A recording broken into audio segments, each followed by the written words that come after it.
Today we are continuing our business culture series talking about 4 key areas that need to be thought about when making a strategic decision.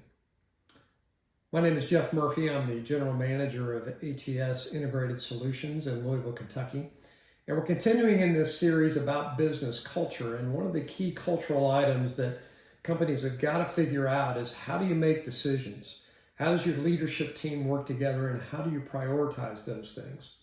One of the tools that we've used when we get into difficult times and trying to figure out what's best for the organization is, first of all, to prioritize those things by thinking first, what's best for the business, then what's best for our specific office, then what's best for our specific department, and then what's best for the individual. I'm going to give you an example of a recent strategic business decision that we had to make, and it was difficult because there were a lot of competing priorities. What we were trying to do was to decide whether or not to embark on a piece of business where we'd already dabbled a little bit and done pretty well, but we were getting ready to go full force and make a larger investment and actually move an individual to a new location to really expand and grow that business. Now, the individual was very excited about this because it was an area of the country that they had wanted to live in, and they saw some personal opportunity to be able to grow themselves and also to be able to benefit from the move itself.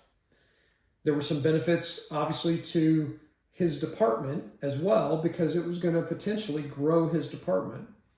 It was also important for our office in general, because if it grew his department, it was going to grow the office.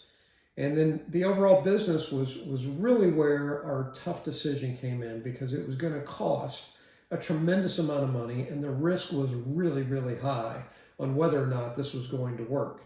We based an awful lot of the information on some pretty shaky ground. In other words, we didn't have a lot of solid data that said, if we build it, they will come.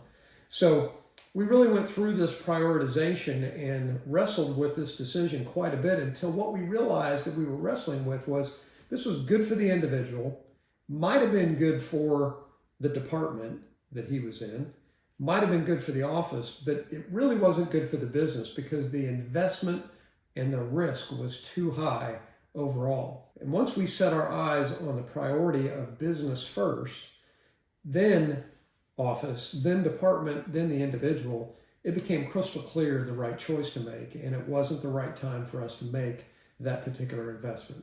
Again, there are a lot of thought tools available to make strategic decisions as a business, but setting priorities based on what's most important, which overall is the business, then the office, then the department, and then the individual, makes all the difference in being able to make that decision that can really impact your business in a positive way.